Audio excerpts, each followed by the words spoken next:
Good morning, Knicks Nation. Today is Thursday. It is the 4th of August in 2021. I hope you're COVID free today. I hope you're healthy. I hope your family's also COVID free and healthy. And that all your needs in terms of food, shelter, and clothing are being met. Blessings upon those that work in the healthcare field trying to save lives. And those that pick up garbage for us to keep our places clean. And those that make deliveries for us for our convenience. Double blessings on those trying to deliver boys and girls, men and women, children, babies, teenagers, and even adults. From the clutches of sex slave and human trafficking, child pornography, prostitution, child molestation, pedophilia. Curses upon those that practice these things. Finally, blessings on those that are trying to help the homeless. 600,000 people in the United States. Millions around the world without a roof over their head. Blessings upon those trying to help and on them themselves, for theirs is the kingdom. So, talking about free agency in the New York Knicks, let's go over some things and establish some things first before we go into what the situation is right now. The New York Knicks have played this very smart.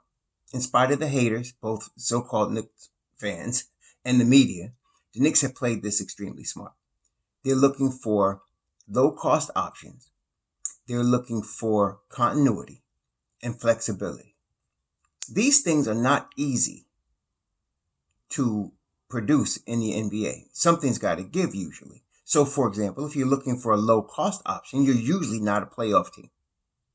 Okay? If you're looking to maintain flexibility, for example, the Knicks of the past in 2009, say in 2010, when LeBron James was going to hit the market, the Knicks were giving away all their assets in order to save cap space to try to make a run at LeBron James. Okay? They had a terrible season in doing so. They gave away really good talent like Zach Randolph in order to do so and took on bad contracts. They were tanking. They did not get LeBron James. What they ended up getting, though, was a past his prime, uninsurable, $100 million contract in Amari Stoudemire. And even with that, with what we had left, with Mike D'Antoni, with a point guard and Ray Felton that wasn't an all-star, he put that together and we were headed toward a winning season. And then they broke it all up to get Carmelo Anthony. Okay? So it's not easy to do. It's very difficult. And the Knicks made it look easy. They made it look easy. And part of that was the coaching staff they got, as I mentioned continually, to develop and to push the talent they do have, as well as the management team and the scouting team to scour to get the best talent they can at the cheapest price. And they've been doing it very well for the last couple of years, but especially with this new crew that we got from last year, from a year ago. So we made the 4th seed in the East. Like that. Low cost, pushing the talent that we had, getting the cheapest talent available with the highest value. And they did a tremendous job. So that this summer, the Knicks were looking to do very similar work. And in fact, the continuity portion and bringing back most of the players that were core from last year's winning team. And then adding pieces to it. What we found out, there was, of course, the Knicks, one of the things they've been doing, which is excellent, is they've been keeping leaks from getting to the media. So media has been guessing, people have been making wild speculations about who the Knicks would get, what they would pay, what they were looking for. And the Knicks have been quiet the whole time. The brain trust has not let out information. So all you can do is be logical, and because the brain trust is logical. If you're logical and you look at it realistically and you see where the Knicks are and what they're trying to do, you can figure out where they're going. Okay? But the media is, and I'm not trying to blame them. Basketball is a sport. It's entertainment. Part of entertainment is to generate excitement. Part of generating excitement is to bring gossip. That's just the real of it. But me as a Knicks fan that wants to see them win and be long-term sustainable winners, to be a dynasty-type franchise, I'm looking at it more soberly than most people, as you probably know by now. So what they did this summer obviously, is they played the draft like three-dimensional chess. A lot of people still, and the reason I'm still getting people that are complaining about them trading the 19th pick and not understanding what really happened. Okay, let me try to explain it to y'all one more time. Some of you get it, but some of you just don't get it. They traded the 19th pick. Look, the Knicks had 19, 21, 32, and 58. Okay? They did not need 4 players. I think everybody understands that. Okay? Most people. They wanted a point guard and they wanted a wing and they wanted both of them to be able to shoot and defend. That's what they wanted out of the draft. Okay? So, they wanted to also maintain cap flexibility because the draft affects that. When you get a player, say in the top 5, that's going to affect your cap because you're going to pay him more money than you get a guy in the bottom 5 of the first round. It's a scaled situation. So the higher the guy is drafted, the more you pay him. Okay? So the Knicks traded their 2 picks because they saw that they can get the wing and the point guard that they wanted. And they can get them cheaper than the 19th and 21st pick. So they traded those picks. They got a future pick from Charlotte, which is probably going to happen because Charlotte's going to be good this year. They got a second 2022 top 18 protected pick from Charlotte. And then they went and traded down on 21 and got the player they wanted at 21 at 25 in Quentin Grimes. So they wanted him at 21. Instead of paying the money at 21 to get him, they saved money. They saved probably at least $500,000 and $700,000 by going down. And that's going to be important what we're talking about today. So they moved down 4 slots and got him at 25. They wanted Deuce McBride, which is one of my favorites. As you remember, I said that's who they were going to get, but I also like Jaden Springer. But apparently they chose Deuce McBride. So they waited. They waited until the second round where he's going to get a contract that's almost like a vet minimum. Okay? And they got their guy.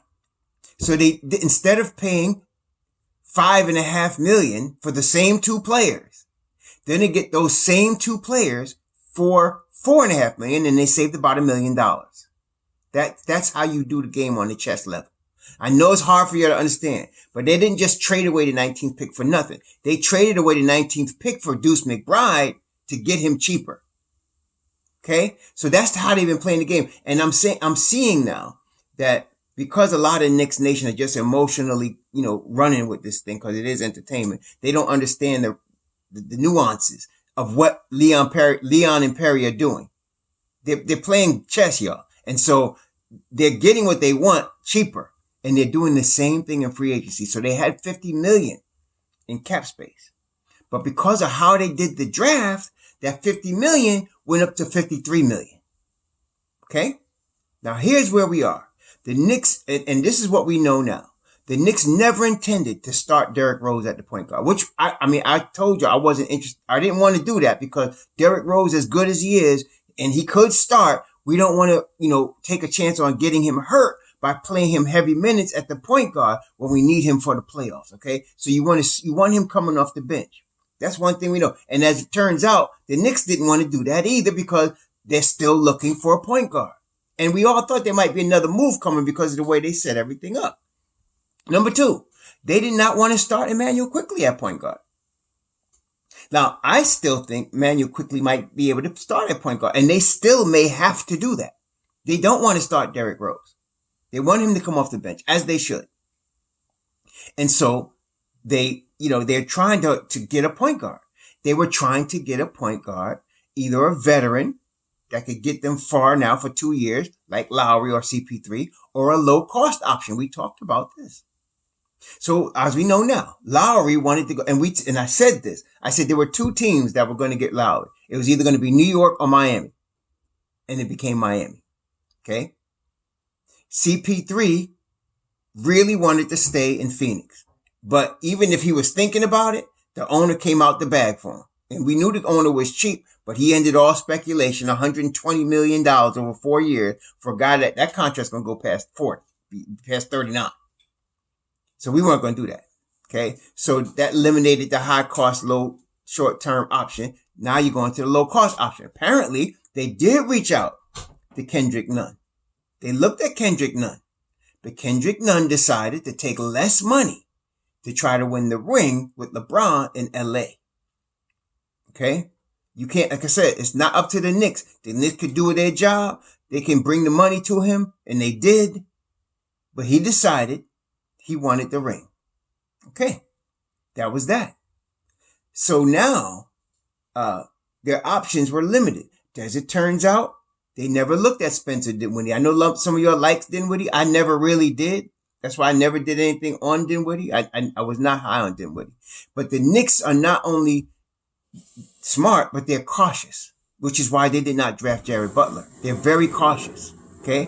Which is what we want. We don't want swinging for the fences, rolling the dice type guys. Some of y'all are into that. I'm glad the Knicks are not. We did enough of that over the last 20 years, and it's always bit us in the butt. So they're being cautious here. So that's why they passed on Jared Butler, and they didn't go for Spencer Dinwiddie coming off the ACL, even though he could return to 100% full strength. We don't know that. So to spend 30, 60 million on a guy where you're not sure, that could be a disaster. And Spencer Dinwiddie may not even get what he wants because the Nets got to do a sign and trade with Washington to get him the money that he wants. And the Nets are not doing it unless they're getting draft picks, and Washington's not willing to do that. That's why that game is stuck right now. That's why the deal is stuck. Bradley Beal wants Spencer Dinwiddie, so the team is trying to appease him, but they don't want to give up draft picks. And the Nets want draft picks to do a sign and trade because they're in the tax hell right now. Okay? And they're seeing that New Orleans gave up draft picks for Devontae Graham in a sign and trade. See, so this is the game that's up. So now Spencer Dinwiddie's holding his gonads right now, not knowing what's going on. The Knicks too, because now our choices come down to us and Dennis Schroeder. Now Dennis Schroeder's probably going to fire his agent after this is all over. Because he turned down 4 years, $84 million. Now, one thing is sure about Dennis Schroeder. He don't want to play with LeBron. He don't. Not everybody wants to play with LeBron. Not everybody's ring chasing and willing to play with LeBron to do it. And I'm not saying LeBron is a bad guy. It's got nothing to do with that. LeBron is a ball dominant guy. He's going to have the ball in his hand, and for good reason. But if you're a point guard and you want the ball in your hands, that's a conflict. Okay? So he didn't really want to sign there.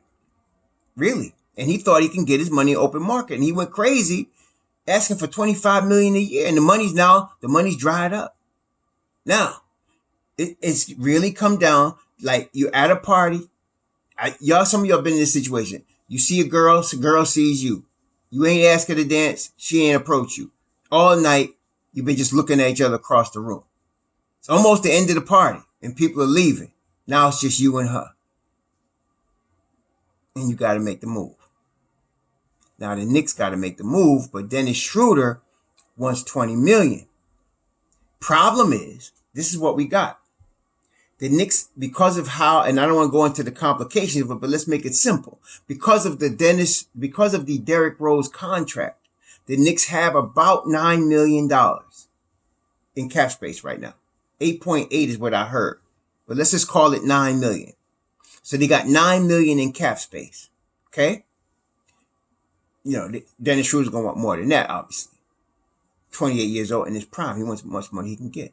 They could waive your boy Luka Vildoza. I told you he was a trade chip. I told you that's why they had him. He was an insurance policy and a trade chip. They could waive him and save $3.3 million. That gets you right there to about 12. Okay? Now what you got left, that's it. Now, in order to get him, let's say we're trying to get him 18 because we can't get him to 20. We don't have it. We could trade Kevin Knox. Kevin Knox is $5.8 million. So now you add the $5.8 million and now you're somewhere in the neighborhood of $18 million. Now, Schroeder's just coming off a $15 million a year contract. So this would be an increase for him. And the Knicks could increase the contract going forward. But you know and I know the Knicks not going more than 3 years. They're not doing that. If they add a fourth year, it's going to be a team option. And that's what they should do. Okay? So really it comes down to this. Does Dennis Schroeder willing to take 18 million, and I think he would because ain't nobody else out there. This is his choices. He can go to Charlotte and play behind LaMelo Ball. He can go to Oklahoma City and play behind Shai Gilgeous-Alexander and Josh Giddey. He can, and Kemba Walker. He could go to San Antonio and play behind DeJounte Murray and Derek White. He's not getting a starting job in any of those places. Or he can come to New York and start at point guard for the Knicks. That's where we're at. But he have to not get his $20 million. And that's if the Knicks can get a taker, because he have to trade Kevin. If you're not going to sign and trade, and I don't think the Knicks want to do that because that would cause them to be hard. If the Knicks do a sign and trade, they'd be hard capped. And they don't want to do that. They were hard capped last year with the Austin Rivers deal. And he didn't even stay on the team. Okay? So they don't want to be hard capped. So what they're trying to do is they would have to trade Kevin Knox straight out into somebody's cap space. They need a third team. Or really a second team. They need a team to take Kevin Knox into cap space. Okay, that's really what we're down to right now. That's to get a starting point guard. Okay. There's also, trade possibilities. I know a lot of y'all want to know what's going on with Sexton, but it turns out at this point, Cleveland is trying to attach Kevin Love's contract to the Colin Sexton, and ain't nobody taking it, including the Knicks. That's $60 million over 2 years. So obviously the Knicks are not doing that. Okay, so I think we got to put the Colin Sexton possibility to bed because they're probably willing to keep him and do a 3-guard rotation with him, Rubio, and Garland. Although Garland and him just don't work. So they got to find somebody. I think something's going to end up happening. I don't know what though, because nobody's taking Kevin Love's contract and Sexton wants to start. And they don't want that drama, so something's going to happen. And it's known now, they chose Garland over Sexton. So, and they just traded for Ricky Rubio. So something's going to happen. So at this point, I guess really you can't take Colin Sexton off the table because maybe you trade in Colin Sexton for Kevin Knox and some draft picks. Okay, they're not. And again, here's another thing we know: Obi Toppin doesn't want to go. He's not worried about the $100 million I told y'all before. He wanted to make sure he can get, I'm sure his agent price in, you got to maximize your value, but he's like, no, I want to stay with the Knicks, which is good. Okay. So they're not trading Obi at this point because they could have done that already, but they're not doing it. Obviously, if they haven't done it now, they're resisting that, but they might trade Kevin. So Cleveland's got to accept Kevin and maybe Luka and some picks. Now the Knicks got plenty of picks. Over the next 4 seasons, the Knicks have 6 first-round picks and 9 second-round picks. That's over the next 4 seasons. Next 4 drafts. 6 first-rounders and 9 second-rounders. Okay? So we got draft capital. I'm sure they want to save as much of that draft capital as possible for next summer if there's a big fish out there. They could get. Again, we're maintaining flexibility. We're still maintaining, and I'm not going to explain to you now, but the Knicks have not killed their chances of doing that next summer. They have not. They're still in the game for the big fish next year. With all these contracts they signed, okay? They're still in the game for it.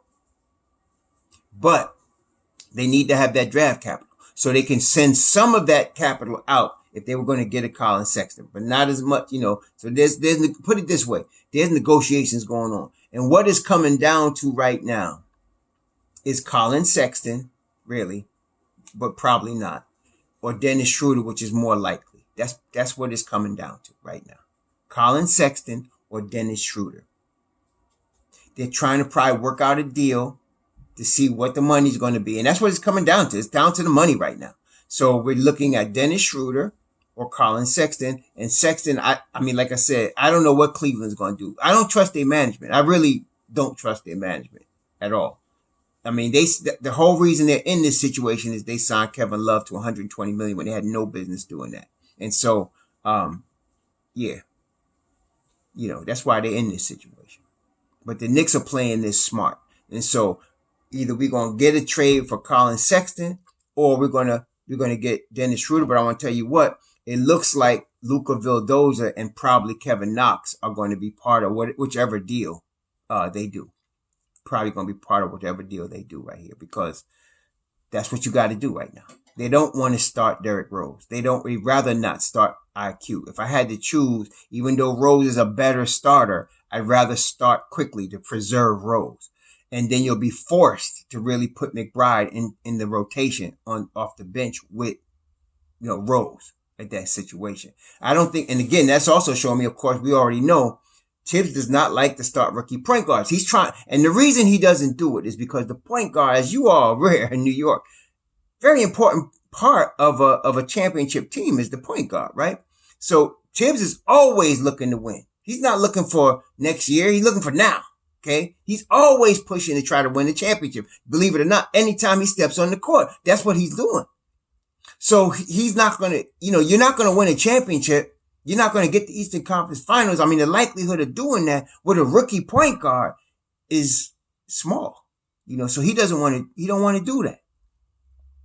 But I think he has some trust in IQ if he had to start him, and run. You could run IQ 33 minutes a game. You could do that. Okay. So that's where we're at right now. So it turns down right now. The dance partners are really Schroeder. That's really what we're dealing with right now. And then probably if we can swing a deal for Sexton, they'll do it. If Cleveland wants to wait, they'll just hang on to Sexton and deal with the drama. And then we got IQ. That's really what it comes down to at this point.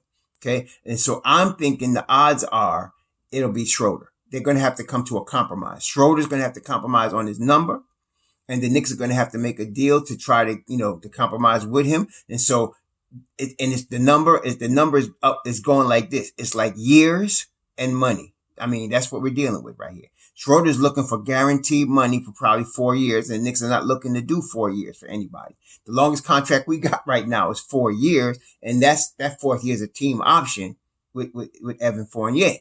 Everybody is 3 years, and everybody is 2-year guaranteed 1 year team option, which I told y'all that we're going to do because they're trying to maintain flexibility. So that's what we're dealing with. Schroeder ain't going to have much choice, though. He really ain't. I mean, what do you want to do? And that's assuming that either San Antonio, Oklahoma City, or Charlotte wants him. I'm not even sure that's the case. He really is just dealing with the Knicks, unless he wants to go somewhere in a minimum deal. And I don't know if he wants to do that either. Now, but he could do that. He could stay this year on a minimum deal with the Lakers or sign someplace else for a minimum deal. But I don't think he wants to do that. That's a lot of money. He's 28. He got to maximize what he's doing right now. You only get this life once in the NBA, especially. He's 28 only once in his life. He's 28 now. Okay. So he got to get the best deal he can. It's the Knicks. So the Knicks and him are trying to work out a deal. That's what it's coming down to right now. And the Knicks have in the meantime, they're working the phones to see what else they can get if there's a trade available. I'm sure Sam Presti's on the phone trying to get us to accept Kemba Walker. I'm sure he's trying to do that. But we're not doing that because Kemba Walker's $30 million. We don't have that money right now. We can't even send that money out. We'd have to be trading away a lot of talent to do that right now. And Kemba Walker ain't that big fish, y'all. Y'all know that. Okay. So no, but it's going to be Dennis Schroeder. It's coming down to that. He's the last girl at the dance and we the last dude at the dance. And it's really, that's what it is. So be ready for Dennis Schroeder to be a Knick. But unless a Colin Sexton trade comes through out of the blue, y'all can light your candles for that one. But I think we're going to end up with Dennis Schroeder as our point guard. And listen, don't whine, okay? Don't start whining, Knick Nation. I'd rather have Dennis Schroeder 24/7 than Elfrid Payton now, okay? Come on. All right. So with all his shortcomings, I'll deal with Dennis Schroeder. Okay. I'll deal with him. And that's who we're going to have to deal with. It's going to be a 3-year deal. If it is a 4th year, it's a team option. The money, I'm not sure what it's going to be. It's probably going to be somewhere in the neighborhood of, it's going to be somewhere like Evan Fournier. It's going to be somewhere in that neighborhood. It's going to be an Evan Fournier type of deal. Okay. But they're just going to have to trade Kevin. They're going to have to release Luka Vildoza. You're going to see those guys released or traded in order to get Dennis Schroeder. That's what's going to happen. All right. So stay tuned, Knicks Nation. We're going to see what happens, but enjoy the rest of your Thursday when you're dealing out here with real life. and shalom. We'll talk to you soon.